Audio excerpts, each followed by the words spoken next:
Founded in 1946 on the former site of Fort Brady, Lake Superior State University, commonly referred to as LSSU, is located near the Canadian border in Sault Ste. Marie, Michigan. A picturesque region famous for its fish and wildlife. Over history, the area has played a vital role in the shipping industry due to the Soo Locks, which connect Lake Superior to Lake Huron and beyond. Although it's Michigan's smallest state university, LSSU offers a host of academic programs, including their nationally recognized Fisheries and Wildlife Management program, and is one of the few institutions dedicated to the study of freshwater science and featuring a state-of-the-art research lab and a student-run fish hatchery. Situated off campus on the St. Mary's River in the heart of the Michigan Upper Peninsula, the Center for Freshwater Research and Education, CFRE, offers LSSU students a unique hands-on learning environment in the study of freshwater science and wildlife using highly sophisticated lab equipment. It has developed on a foundation of our former aquatic research lab, which really began in the late 70s as a hatchery to rear lake whitefish and as a facility to start studying water quality in the St. Mary's River. It was a great beginning of a public-private partnership where the hydropower company and the university built that aquatic research lab. About a decade later, the Michigan Department of Natural Resources joined that partnership and they started Atlantic Salmon Hatchery, which has become a world-renowned fishery for Atlantic salmon in the upper Great Lakes. So if you catch an Atlantic salmon in Lake Michigan or Lake Huron, it came from our little university, and it's created this really tremendous resource that's also supported our local economy. I think that having this state-of-the-art facility, and in particular our location right here on the St. Mary's River, we're surrounded by water and natural resources.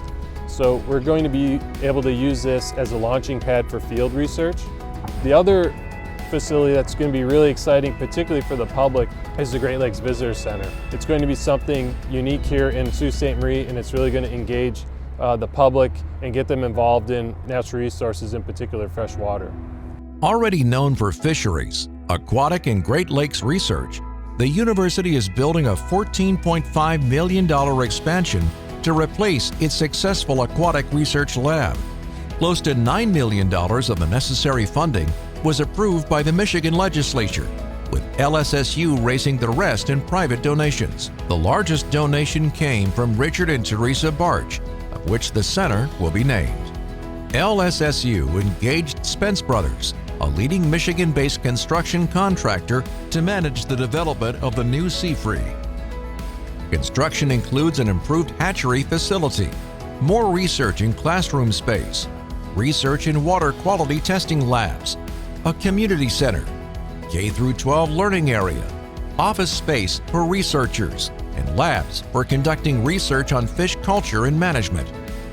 In addition, LSSU received funding from the USDA Forest Service to create Sault Ste. Marie's first green infrastructure demonstration project, where the program will build rain gardens and treescapes to naturally increase water infiltration and reduce stormwater runoff into the river.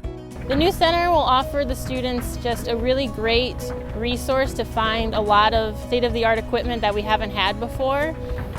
I'm really excited to just see how it brings the students together and how we can have this great resource so close to the water, and all of our equipment and things will be just available at our hands and will just be very centralized.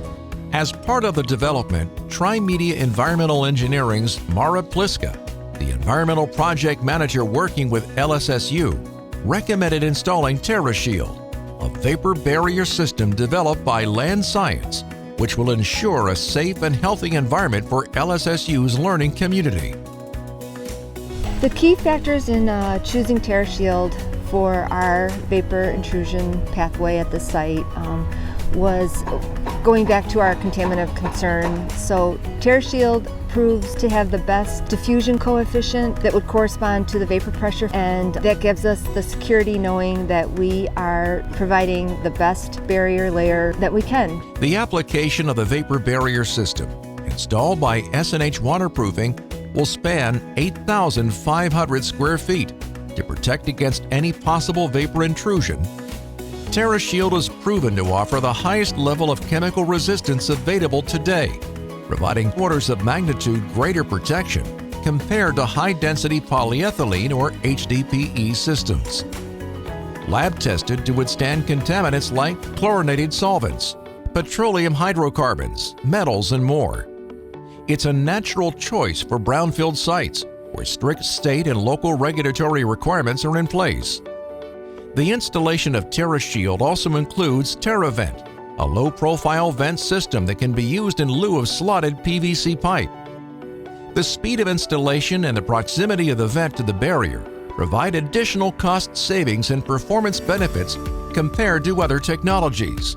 We had to balance cost, speed, and effectiveness when deciding on an approach for our vapor intrusion mitigation system. There was an opportunity to possibly prove that we didn't need a system, and that turned out to be probably more costly and involve a lot more time.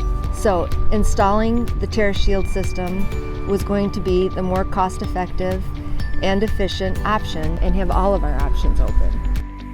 In the case of this project, using TerraVent also allows for the option to switch from a passive to an active system. I like working with land science because they bring so much experience to the project. They have experience across the country, different settings, and they've always been a phone call away when questions and issues arise. With TerraShield installed as part of the development, faculty, staff, and students are assured of the highest level of protection from vapor intrusion for years to come, and the community benefits from the reputation of a world-class research center serving the Upper Peninsula and beyond.